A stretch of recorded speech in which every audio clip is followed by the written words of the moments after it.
ಚಳಿಯಾದ ಒಂದು ಪ್ರಯಾಣ. ಒಂದು ಟ್ರೈನ್ ಒಳಗೆ ಒಬ್ಬ ಚಿಕ್ಕ ಹುಡುಗ ತೀವ್ರವಾಗಿ ಕೆಮ್ಮುತ್ತಿದ್ದ.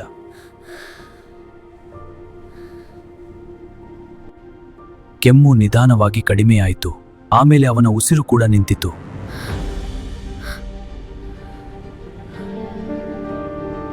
ಯಾರಿಗೂ ಗೊತ್ತಾಗಲಿಲ್ಲ.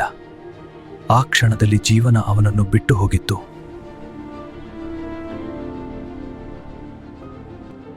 ಆದರೆ ಒಂದು ಕಣ್ಣು ತೆರೆದಿತ್ತು. ಮಾಯಾ, ಅವಳು ಏನೋ ತಪ್ಪಾಗಿದೆ ಅನ್ನಿಸಿತು. ಅವಳ ತಮ್ಮ ಅರ್ಜುನ್ ಇನ್ನೂ ಬದುಕಿರಲಿಲ್ಲ. ಅವನ ಕಣ್ಣುಗಳು ಖಾಲಿಯಾಗಿದ್ದವು.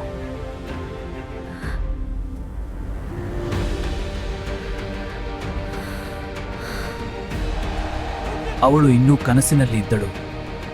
ಆದರೆ ಆ ಕನಸು ಕೂಡ ನಿಜದ ಮುಂದೆ ಕುಸಿದು ಬಿತ್ತು. ಪುಣ್ಯ ಅವಳು ಎದ್ದು ಕುಳಿತಳು. ಒಂದು ಕ್ಷಣದಲ್ಲಿ ಜೀವನ ಸಂಪೂರ್ಣ ಬದಲಾಗಿದೆ.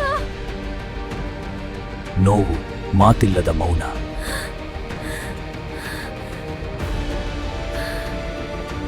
ಟ್ರೈನ್ ನಿಂತಿತು. ಹಿಮ ಎಲ್ಲೆಡೆ ಹರಡಿತ್ತು. ಪ್ರಯಾಣ ಮಧ್ಯದಲ್ಲೇ ಮುರಿಯಿತು.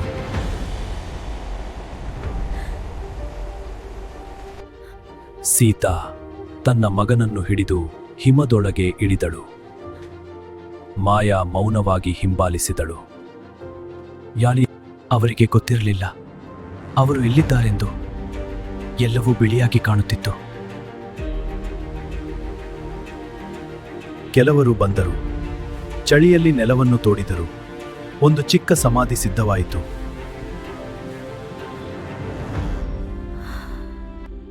ಮೌನದ ನಡುವೆ ಒಂದು ಅಂತ್ಯ ನಡೆಯಿತು. ಯಾರೂ ಮಾತಾಡಲಿಲ್ಲ.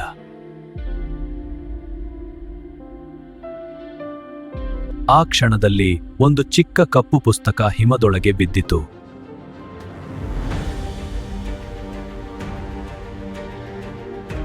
ಮಾಯಾ ಅದನ್ನು ಗಮನಿಸಿದಳು. ಅವಳು ಅದನ್ನು ಎತ್ತಿಕೊಂಡಳು. ಅವಳ ಜೀವನ ಬದಲಾಗುವ ಕ್ಷಣ. ಅವರು ಹೊರಟರು. ಹಿಂದೆ ಉಳಿದದ್ದು ನೆನಪು, ಮುಂದೆ ಗೊತ್ತಿಲ್ಲದ ಬದುಕು. ಹೊಸ ನಗರ, ಹೊಸ ಜನ, ಆದರೆ ಹೃದಯದಲ್ಲಿ ಹಳೆಯ ನೋವು. ಹೊಸ ಮನೆ ಕಾಯುತ್ತಿತ್ತು, ಆದರೆ ಅದು ಸುಲಭ ಜೀವನವಾಗಿರಲಿಲ್ಲ.